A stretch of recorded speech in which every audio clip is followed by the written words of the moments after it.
the polynomial extension part really does cross over a lot with complex numbers. So some of this stuff we looked at in complex numbers anyway, but there are other things obviously we'll look at as well. So it seems logical to look at this topic next. So let's just look again at factorising complex expressions. Now, one of the things we mentioned was that if the coefficients are all real, then any complex solutions will appear in pairs. So they'll be in their conjugate pairs. So every polynomial then can be factorised, right, as a mixture of quadratic and linear functions. If we're going to factorise all the way down to the complex factors, then everything becomes linear factors, because then all quadratics, if we're thinking about complex numbers, can be factorised. Okay. One of the outcomes of this is, if you have an odd-ordered polynomial, because complex solutions appear in pairs, if you have an odd-ordered polynomial, you must have at least one real solution. Because there'll be one there that there's no pair for. So it also means every cubic must have an x-intercept, at least one x-intercept in its graph. Okay? So here's a very simple one, of course, 2x squared plus 2x plus 2. I can do it via the completing the square idea. So if I rewrite that as x plus 1 all squared plus 1, I now have difference of two squares, remembering, of course, plus 1 I'm looking at as minus I squared. So it becomes x plus 1 plus I, x plus 1 minus I. So there's a quadratic which, over the real field, I couldn't go any further than the quadratic, x squared plus 2x plus 2. But if they ask me to factorise it over the complex field, or using complex numbers, then I can go further and break it down into linear factors. So if I want to solve an equation like this, it's one that looks like a quadratic because it's got those powers going up by even amounts. So I could factorise it z squared minus 3z squared plus 4. Now, over the real numbers, I could factorise the z squared minus 3. It's z plus root 3, z minus root 3. So that's it factorised over the real numbers. And so if they were only looking for real solutions, then that's as far as I would go. But if they were including imaginary solutions as well, then the z squared plus 4 can now also be factorised. Z plus 2i, z minus 2i. And that would be factorised over the complex numbers. And as I say, our solutions then, if we were going all the way to the complex solutions, we get z equals plus or minus root 3 and z equals plus or minus 2i. Now, this is our factor theorem, remember. If x minus a is a factor of polynomial x, then we know polynomial a is equal to 0. And it's a way of finding factors of our polynomials. And remembering if it's ax minus b, then we substitute in b over a. So over the coefficient of the x. So if I want to factorise 2x cubed minus 3x squared plus 8x plus 5, this is a nice one because the constant at the end is prime. So I know I'm only looking 1, 5, or negative 1, negative 5. Although it does have a 2 at the front. So it could also be 5 on 2 or 1 on 2 or something like that. But I know it's a cubic. So I know it does have a real factor. So I'm not wasting time looking for one. I know one must exist. So I'll pick a number. Oh, negative a half would be a logical one to try first. Oh, look, it turns out to be 0. Wasn't that lucky? Okay. So we've found our real solution. Minus a half is what I subbed in, so therefore the factor would be 2x plus 1 is the factor I've just found.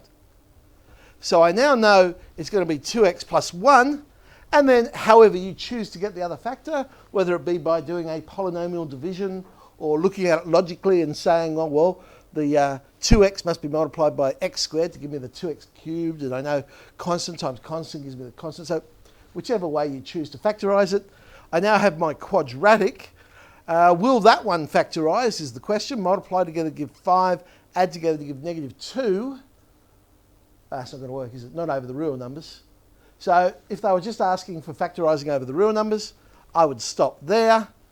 Over the complex numbers, So x minus 1 squared plus 4.